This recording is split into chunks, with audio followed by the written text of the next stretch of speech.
Good afternoon students. कैसे हो आप सब बच्चों? चलो अच्छे हो। आज हम लोग बात करते हैं आपके बायोलॉजी के सेकंड चैप्टर बायोलॉजिकल क्लासिफिकेशन के नेक्स्ट टॉपिक के। जैसा कि अब तक हमने पढ़ लिया था कि अर्लियर टाइम में साइंटिफिक क्राइटेरिया को यूज़ नहीं किया गया, उसके बेसिस पे क्लासिफिकेशन हुआ था कि क्या क्या यूज़ करते थे ऑर्गेनिजम्स, मेनली फूड, शेल्टर क्या कैसा था उनका, कैसा फूड था उनका, उसके बेसिस पे हम लोगों ने डिवाइड किया था। उसके बाद एरिस्टोटल ने सबसे पहले साइंटिफिक क्राइटेरिया को यूज़ किया था। उसके बाद उसने प्लांट्स और एनिमल्स को क्लासीफाई किया था। प्लांट्स को क्लासीफाई किया था उसके मॉर्फोलॉजी के बेसिस पे। उसने 3 टाइप्स मेनली उसको डिवाइड किया था। किस किस में किया था? हर्ब्स में, सब्स में एंड ट्रीज में किया था। उसके बाद अगर हम बात करें एनिमल्स की, तो एनिमल्स को आरबीसीज के प्रेजेंट पे और एब्सेंस पे किया था कि जिसमें प्रेजेंस थी उसको एनीमिया बोला था और जिसमें एब्सेंट थी उसको अनेमिया बोला था। ऐसे ही उसके बाद हमने पढ़ा था 2 किंगडम क्लासिफिकेशन, जो मेनली किसने दिया था? कैरोलस लिनियस ने दिया था। इसने मेनली 2 किंगडम्स के बारे में बताया था। First is Plantae, second is animalia. उसके हमने कुछ फीचर्स पढ़े थे कि जैसे सेल वॉल की प्रेजेंट या एब्सेंस, प्लास्टिड्स के बारे में पढ़ा था, फोटोसिंथेसिस के बारे में पढ़ा था, ठीक है, न्यूट्रिशन के बारे में पढ़ा था। ये हमने कुछ पॉइंट्स पढ़े थे, उसके बेसिस पे हमने देखा था कि किस में क्या प्रेजेंट होता है, किस में क्या एब्सेंट होता है।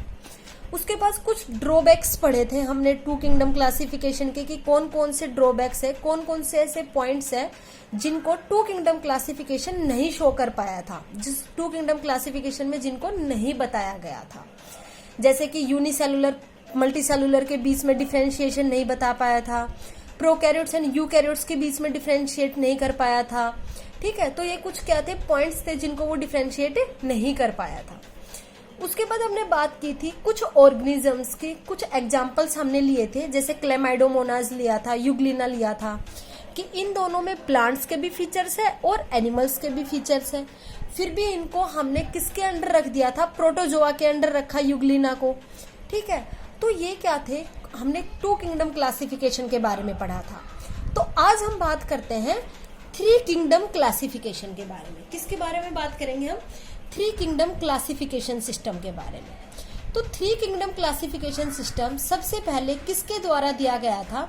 हक्कल के द्वारा। किसके द्वारा दिया गया था? अर्नस्ट हक्कल के द्वारा।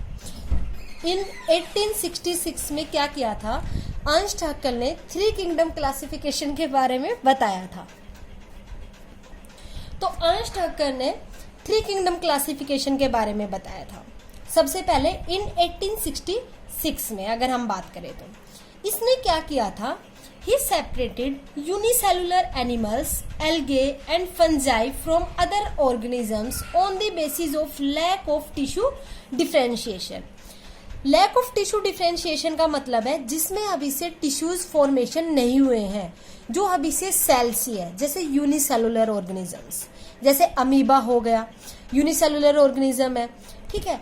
इन सब को इसने क्या किया था? सेपरेट किया था, जिन जिन में टिश्यू डिफरेंशिएशन अभी तक नहीं हुआ था, मतलब जो अभी तक सिर्फ सेलुलर कंपोजिशन में ही थे, जिनमें अभी से टिश्यूज बनना स्टार्ट नहीं हुए थे, उन ऑर्गेनिजम्स को इसने क्या किया था? सेपरेट किया था। He created new group called kingdom protista. इसने एक नए किंगडम की खोज की, एक नए किंगडम को डिस्कवर किया, ठीक है, जिसको हमने क्या नाम दिया? Kingdom protista. अब तक हमने 2 किंगडम क्लासिफिकेशन पढ़ा था, तो अब क्या हो गया? 3 किंगडम क्लासिफिकेशन। तो इसमें कैसे आएगा? First is kingdom protista, second is kingdom Plantae, third is kingdom animalia. तो 3 किंगडम क्लासिफिकेशन में एक और किंगडम ऐड हो गया, दैट नेम इज प्रोटिस्टा। क्या ऐड हो गया? प्रोटिस्टा। अब हम नेक्स्ट बात करते हैं 4 किंगडम क्लासिफिकेशन की। किसकी बात करते हैं हम? 4 किंगडम क्लासिफिकेशन की। अब 4 किंगडम क्लासिफिकेशन किसने दिया था? सबसे पहले तो 4 किंगडम क्लासिफिकेशन सबसे पहले दिया था कोपलैंड ने। कोपलैंड एक साइंटिस्ट थे जिन्होंने क्या किया था? 4 किंगडम क्लासिफिकेशन सबसे पहले दिया था। इसने एक नए किंगडम को डिस्कवर किया था, एक नए किंगडम को क्रिएट किया था, जिसका नाम था Monera, kingdom Monera. Kingdom Monera को इसने क्या किया था? डिस्कवर्ड किया था, क्रिएट किया था। मोनेरा में मेनली कौन से ऑर्गेनिजम्स इंक्लूड होते हैं? It includes all prokaryotic organisms. जितने भी प्रोकैरियोटिक ऑर्गेनिजम्स हैं वो सारे किसमें इंक्लूड होते हैं? मोनेरा में। तो सबसे पहले 4 किंगडम क्लासिफिकेशन सिस्टम किसके द्वारा दिया गया? कोपलैंड के द्वारा। कोपलैंड ने कौन सा किंगडम क्रिएट किया? मोनेरा। और मोनेरा में जितने भी प्रोकैरियोटिक ऑर्गेनिजम्स हैं वो सारे क्या होते हैं? इंक्लूड होते हैं। तो अब क्या हो गया? 4 किंगडम क्लासिफिकेशन हो गया।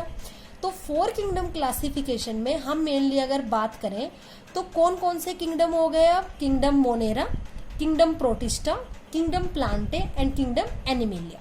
ये 4 टाइप के क्या हो गए? किंगडम क्लासिफिकेशन हो गए। अब हम बात करते हैं नेक्स्ट पॉइंट की। Next is the 5 kingdom classification. अब आप ये जो किंगडम्स है मोनेरा, प्रोटिस्टा, प्लांटे, एनिमिलिया, इन सब के बारे में फर्दर आगे बहुत डिटेल में स्टडी करने वाले हो। अभी आपको सिर्फ बेसिक बताया जा रहा है कि कौन सा क्लासिफिकेशन किस साइंटिस्ट ने दिया और कौन से किंगडम को किस साइंटिस्ट ने ऐड किया या क्रिएट किया। उसके बाद हम बात करते हैं 5 किंगडम क्लासिफिकेशन सिस्टम की। जो सबसे ज्यादा एक्सेप्टेबल था, जिसको सबसे ज्यादा एक्सेप्ट किया गया था, वो कौन सा था? 5 kingdom classification system. 5 kingdom classification system सबसे पहले किसने दिया था? R.H. विटेकर। R.H. विटेकर एक साइंटिस्ट थे जिन्होंने सबसे पहले 5 किंगडम क्लासिफिकेशन दिया था इन 1959। 1959 में सबसे पहले 5 किंगडम क्लासिफिकेशन को किसने डिस्कवर किया था, किसने क्रिएट किया था? R.H. विटेकर ने। जो 5 किंगडम क्लासिफिकेशन था ये सबसे ज्यादा एक्सेप्टेबल था। सबसे ज्यादा क्या था? एक्सेप्टेबल था। इसने क्या किया? सभी ऑर्गेनिजम्स को 5 किंगडम्स में क्या कर दिया? डिस्कवर कर दिया। 5 किंगडम्स में डिस्कवर कर दिया। किसके बेसिस पे इसने डिस्कवर किया? कुछ कैरेक्टर्स थे, कुछ फीचर्स थे जिसके बेसिस पे इसने क्या किया? किंगडम्स ऑर्गेनिजम्स को मतलब डिवाइड किया। First is the complexity of cell structure, कि क्या कॉम्प्लेक्सिटी होनी चाहिए सेल स्ट्रक्चर की। मतलब कोई ऑर्गेनिज्म है वो प्रोकैरियोटिक है या फिर यूकैरियोटिक सेल से बना हुआ है। प्रोकैरियोटिक मतलब फॉल्स न्यूक्लियस, यूकैरियोटिक मतलब ट्रू न्यूक्लियस। तो कॉम्प्लेक्सिटी ऑफ सेल स्ट्रक्चर को देखते हुए मतलब वो प्रोकैरियोटिक है या यूकैरियोटिक है, इसके बेसिस पे उसने डिवाइड किया ऑर्गेनिजम्स को। Second, complexity of body structure, कि जो कॉम्प्लेक्सिटी है बॉडी स्ट्रक्चर की वो कैसी है, वो यूनिसेलुलर एनिमल है या फिर वो मल्टी सेलुलर ऑर्गेनिज्म है। उसके बेसिस पे भी इसने क्या किया? R.H. विटेकर ने ऑर्गेनिजम्स को डिवाइड किया। तो कॉम्प्लेक्सिटी है जो बॉडी स्ट्रक्चर की, कि वो यूनिसेलुलर ऑर्गेनिज्म है या फिर मल्टी सेलुलर ऑर्गेनिज्म है। मतलब वो सिंगल सेल्ड ऑर्गेनिज्म है कि सिंगल सेल से फॉर्म हुआ है या बहुत सारी सेल्स से मिलके फॉर्म हुआ है। उसके बेसिस पे भी क्या किया? R.H. विटेकर ने ऑर्गेनिजम्स को डिवाइड किया। नेक्स्ट क्या है? तो हम नेक्स्ट पॉइंट की अगर बात करें कि कौन से ऐसे फीचर्स, कौन से ऐसे करेक्टर थे जिसके बेसिस पे R.H. विटेकर ने ऑर्गेनिजम्स को डिवाइड किया। तो फर्स्ट हमने क्या पढ़ा? Complexity of cell structure, sorry. Second हमने बात की कॉम्प्लेक्सिटी ऑफ बॉडी स्ट्रक्चर के बारे में। थर्ड हम बात करेंगे मोड ऑफ न्यूट्रिशन, कि मोड ऑफ जो न्यूट्रिशन है ऑर्गेनिजम्स, मोड ऑफ जो न्यूट्रिशन है ऑर्गेनिजम्स का वो कैसा है, कि जो ऑर्गेनिज्म है वो ऑटोट्रोपिक है या फिर हेटेरोट्रोपिक है। उसके बेसिस पे भी क्या किया? ऑर्गेनिजम्स को डिवाइड किया गया 5 किंगडम क्लासिफिकेशन में। कि ऑटोट्रोपिक वो खुद अपना फूड प्रिपेयर कर रहे हैं इटसेल्फ, या फिर हेटेरोट्रोपिक या फिर दूसरे पे डिपेंड है वो अपने फूड के लिए। ये किसमें पढ़ा हमने? मोड ऑफ न्यूट्रिशन में। Fourth point is types of reproduction. Types of reproduction अगर आप अभी की जो न्यू बुक देखोगे एनसीईआरटी, तो उसमें आपका टाइप्स ऑफ रिप्रोडक्शन इंक्लूड नहीं है। लेकिन अगर आप पुरानी एनसीईआरटी की बात करो तो इसमें टाइप्स ऑफ रिप्रोडक्शन भी क्या है? इंक्लूड है R.H. विटेकर के कैरेक्टर्स में। तो टाइप्स ऑफ रिप्रोडक्शन के बेसिस पे भी क्या किया गया? ऑर्गेनिजम्स को डिस्कवर किया गया था कि एसेक्सुअल रिप्रोडक्शन है या सेक्सुअल रिप्रोडक्शन है। उसके बाद आता है फाइलोजेनेटिक रिलेशनशिप, कि उनका फाइलोजेनेटिक रिलेशनशिप कैसा है। उनका इवोल्यूशनरी स्टडी के बेसिस पे डिपेंड करता है, कि इवोल्यूशनरी रिलेशनशिप पे डिपेंड करता है कि उनका एक दूसरे ऑर्गेनिजम्स के साथ क्या इवोल्यूशनरी स्टेटस है, क्या इवोल्यूशनरी रिलेशनशिप है। तो अगर आपके क्वेश्चन आ जाए और अगर आपको मान लो 4 ऑप्शन मिले कि इनमें से कौन सा आर.एच. विटेकर ने करैक्टर इंक्लूड नहीं किया, तो आप कौन सा मानोगे? Types of reproduction. ये आपकी पुरानी एनसीईआरटी बुक में दिया हुआ है, इसलिए मैंने इसको यहाँ पे उठा लिया है। लेकिन आप अगर क्वेश्चन आए तो आप मानोगे टाइप्स ऑफ रिप्रोडक्शन इसने इतना प्रॉपरली, इतना एक्सेप्टेबल नहीं था, इसने इतने एक्सेप्टेड वे में इसको यूज नहीं किया था, लेकिन बुक्स में दे रखा था, इसलिए मैंने आपको ये बता दिया है। ठीक है, अब उसके बाद हम बात करते हैं एक डायग्रामेटिकली रिप्रेजेंटेशन के हिसाब से कि कौन सा मल्टी सेलुलर में आता है, कौन सा यूनिसेलुलर में, कौन सा यूकैरियोट्स है, कौन से प्रोकैरियोट्स है, उनके बारे में हम बात करते हैं।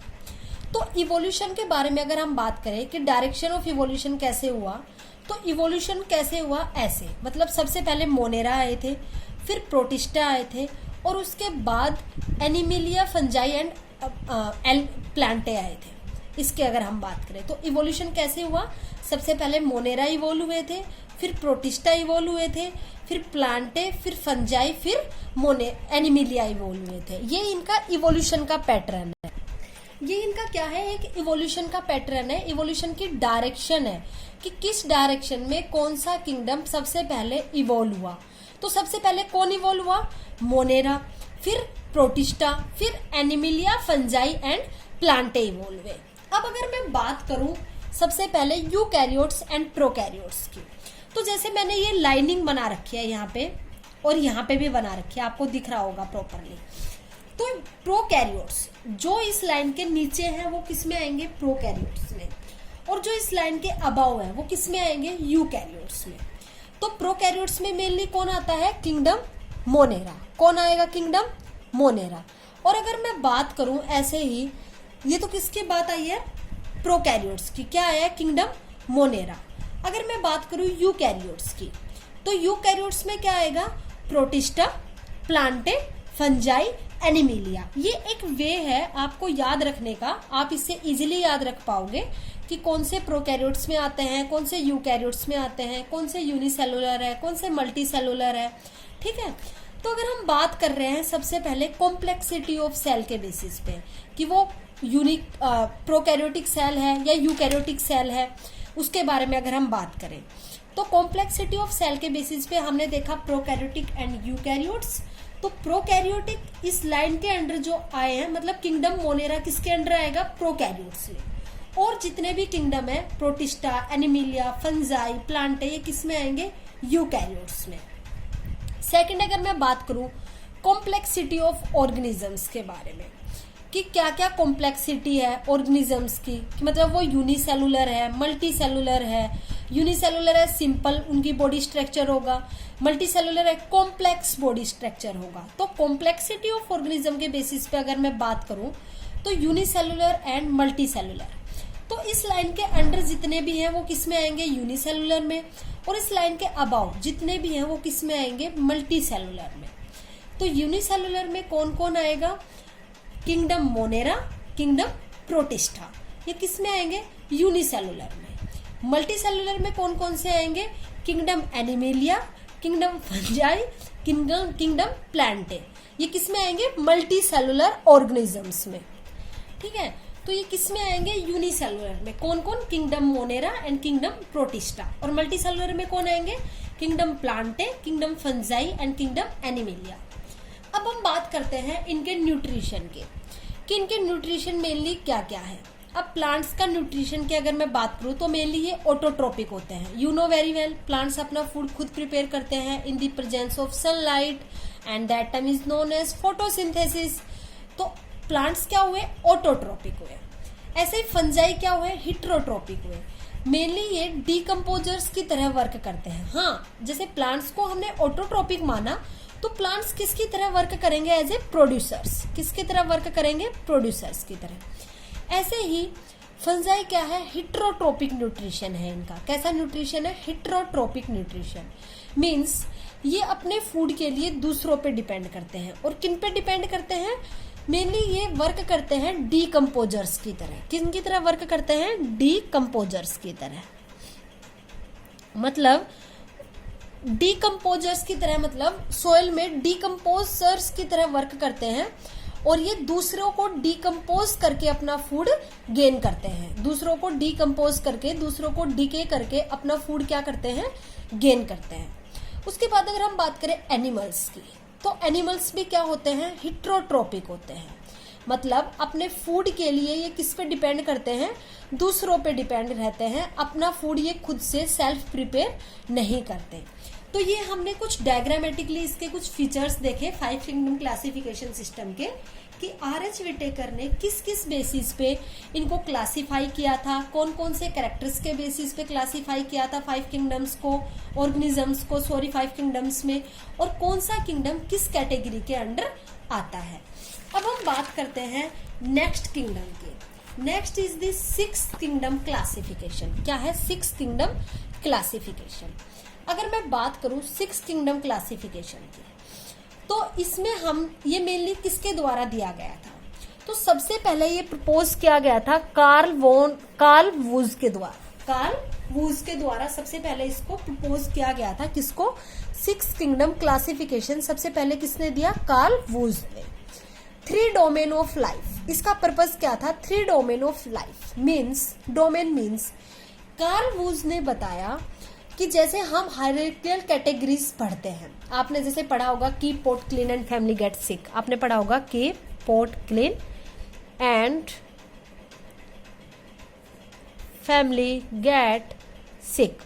तो अगर आप ऐसे आते हो species, genus, family, order, class, phylum, kingdom, तो किंगडम से भी बड़ी एक कैटेगरी होती है जिसको हम किसकी टर्म देते हैं, डोमेन की, जिसको हम किसकी टर्म देते हैं, डोमेन की।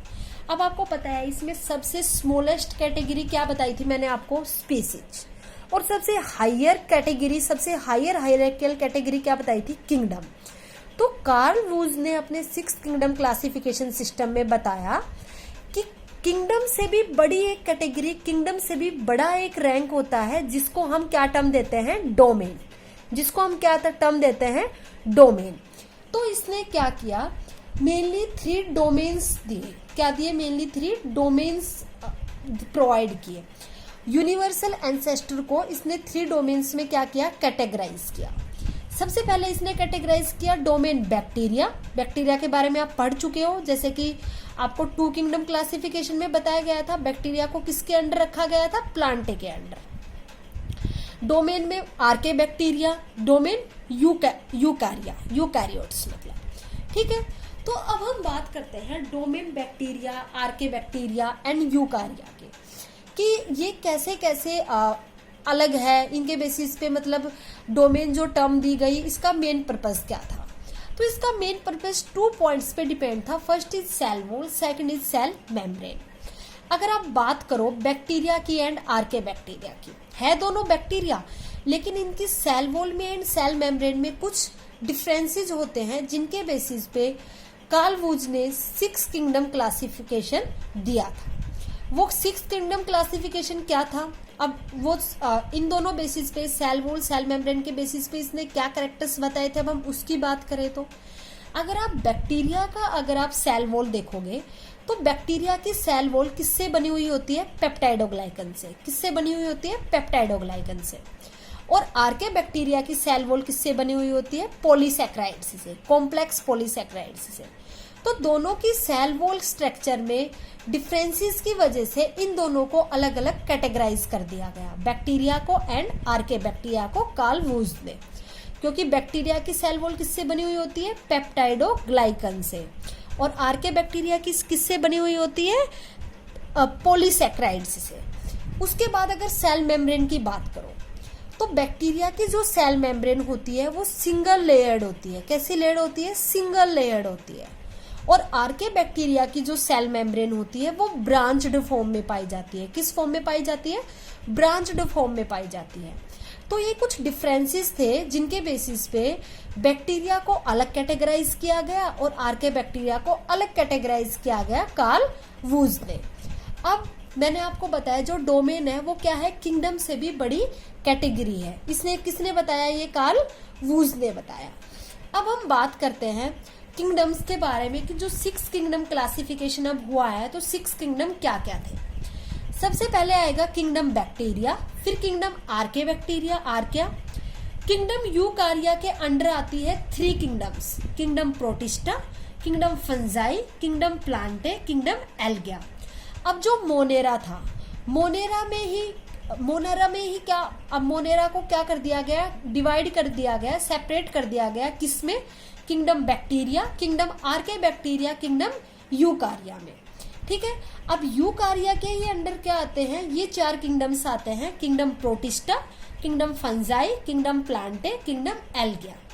एक नोट बना लेना, domain is a super kingdom, kingdom से भी ऊपर कैटेगरी है, एंड एक्स्ट्रा टेक्सोनोमिक कैटेगरी। क्या है, एक्स्ट्रा टेक्सोनोमिक कैटेगरी। तो 6 किंगडम क्लासिफिकेशन के बारे में किसने बताया, कार्ल वूज ने। और इसका मेन पर्पस क्या था, डोमेन्स के बारे में बताना, डोमेन के बारे में बताना कि किंगडम के ऊपर भी एक कैटेगरी है जिसको हम डोमेन टर्म देते हैं। क्या टर्म देते हैं, डोमेन टर्म देते हैं। और जो बैक्टीरिया है, आर्के बैक्टीरिया है, वो मेनली किस किस पर्पस पे दोनों डिफ्रेंशिएट है, दोनों डिस्टिंक्ट है एक दूसरे से, सेल वॉल के बेसिस पे और सेल मेम्ब्रेन के बेसिस पे। तो बच्चों आज हमने बात की 3 किंगडम क्लासिफिकेशन की, 4 किंगडम क्लासिफिकेशन की, 5 किंगडम क्लासिफिकेशन की एंड 6 किंगडम क्लासिफिकेशन की। ये हमने बात की कि किस साइंटिस्ट ने कौन सा किंगडम दिया, कौन सा किंगडम सर्च किया, कौन सा किंगडम क्रिएट किया, और उसके मेनली कौन कौन से फीचर्स के बेसिस पे किया। अब हम नेक्स्ट वीडियो लेक्चर में इनकी डिटेल्ड स्टडी करेंगे, हर एक किंगडम की अलग से। ठीक है, आज के लिए प्यारे बच्चों इतना ही। थैंक यू प्यारे बच्चों।